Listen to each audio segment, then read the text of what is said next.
Hello and welcome to String Training. Today's class we are going to focus on my fingerstyle arrangement of Pumped Up Kicks by Foster the People. Let's begin by placing our capo in fret number 1, and we'll tackle the chords first. The song has 4 chords: an E minor, a G, a D, and A.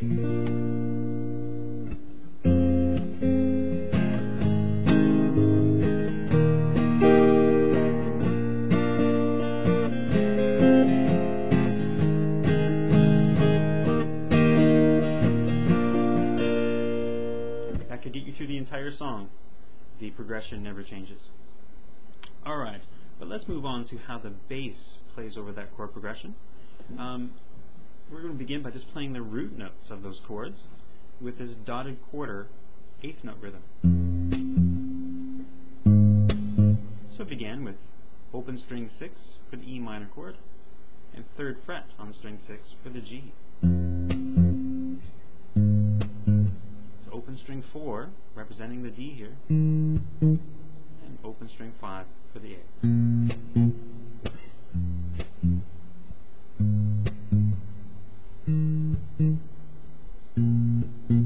Now along with that, there's actually passing tones between these root notes. Many times, something similar to that, which is the open and 2nd fret.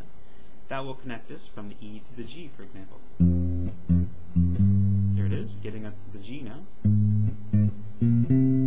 Again, another open and 2nd fret, but on string 5, moving us to the D chord. Back to the open 2nd fret on string 6. To get us back and cycle around again, after the A, we play the 2nd and 3rd fret. I'll put all that together so it makes a bit more sense.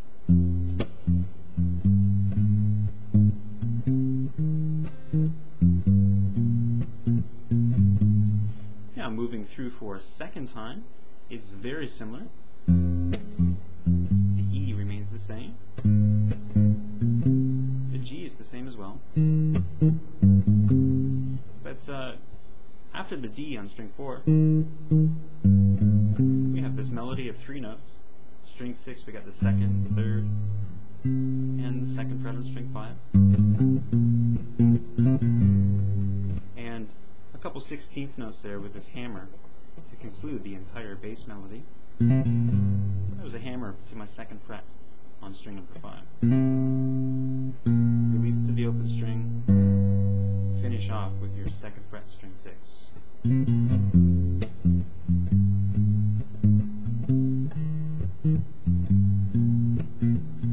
Second time through.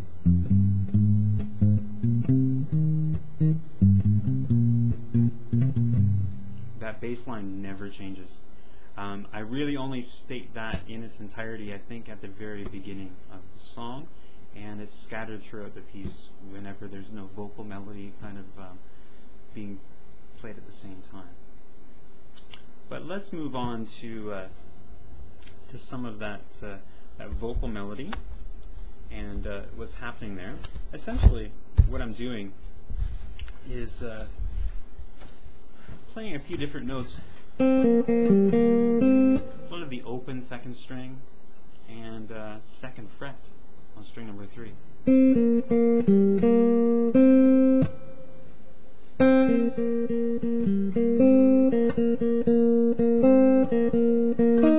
A higher melody there where I play the 3rd fret. Now all that has to weave itself around the actual chord progression. So for 3 of the 4 chords, I'm doing a traditional alternating bass, like very similar to fingerstyle. So the E minor chord. Looking at the tablature, if you see a note on string 6 or on string number 5, which is the 2nd fret, that's our bass notes, played with our thumb. Moving to the G chord, I take the melody from the bass line, because there's very little, if any, vocal melody played over that chord. We now get to the D, but because of where the vocal melody is placed, I end up playing an awkward D grip here, which is my 5th fret relative to the capo, 4th fret, and 1st finger on the 2nd fret, string 5, 4, and 3. Now here my bass line, strings 5 and 4. And the A chord to finish off, again strings 5 and 4. Okay, and we get that vocal melody to weave itself around it.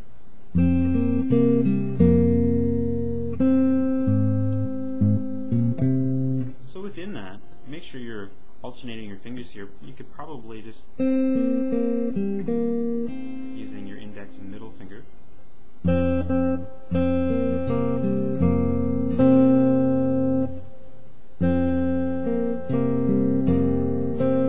upload a half-speed audio of this track so you can practice working your way up to full speed, hopefully.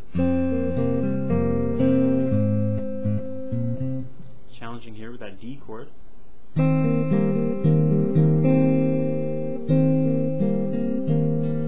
Make sure that thumb is very consistent. Again,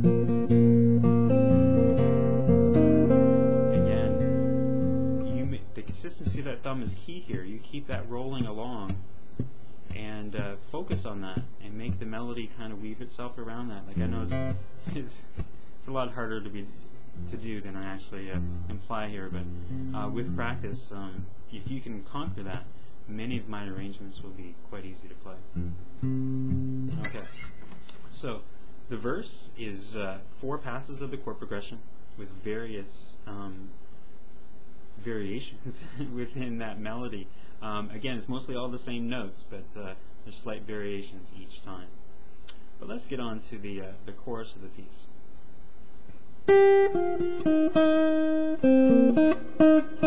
Let's just cover the melody. Over the E minor chord is our 2nd fret on string number 1, which I actually play with my 2nd finger. Open string and 3rd fret on string 2. Be a great way to go through and just play the underlying chord with our bass note here, string 6. Get the vocal melody about. Let's move on to the G. Our melody here is 3rd fret on string number 2. Finishing off with 2nd fret, open, 2nd, that's string 3 and 2. So I'm going to repeat the G chord here. Onto the D chord.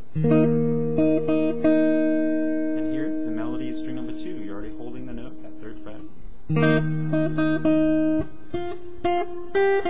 By this time, where we conclude the vocal melody, we're on to the A chord, the A major, I should say.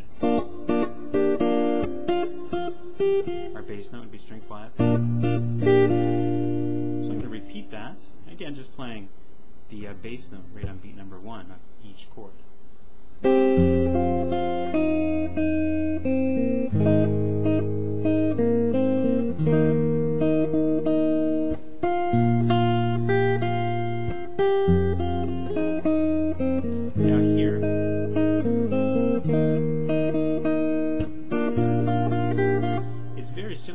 For the 2nd time, a very slight variation on the A major chord at the end. Alright, what I just played is actually the bridge of the song, which is just more of the broken down chorus, really. Now, for the chorus, I played the exact same melody with the exact same chords, but I'm adding in the percussion, the kick and the snare sound.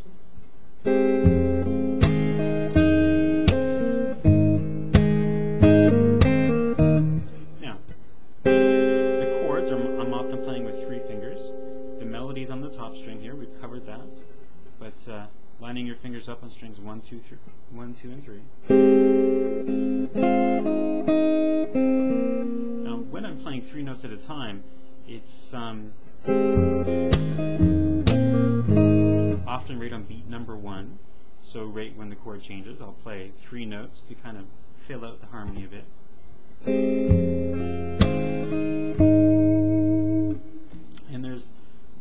kick sound,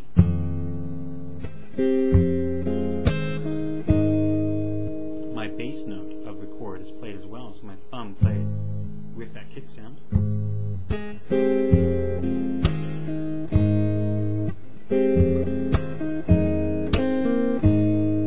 Now, there's points in here where there's a snare sound and a note played at the same time. So this is very challenging. So there I'm playing open string number 1 and bringing my thumb down to contact the strings here. And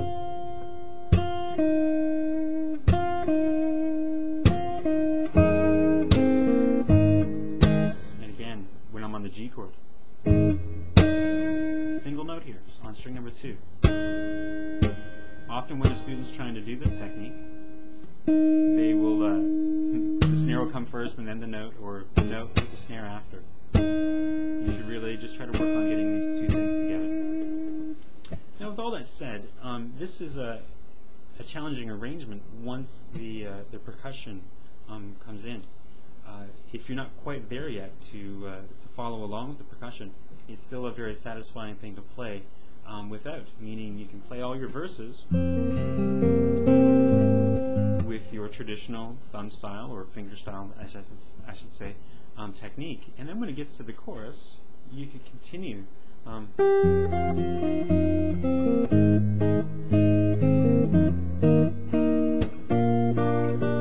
Just a very sparse arrangement, and if you wanted to keep that thumb going, that would probably sound good as well. Again, as I'd mentioned, I'm going to try to upload several lessons in the coming weeks to get the fingerstyle players kind of rolling, so they're not going to be too difficult. And I'll try to make as many of those as possible. And feel free to make some requests and ask any questions. So I'll catch you next time, guys. Thanks.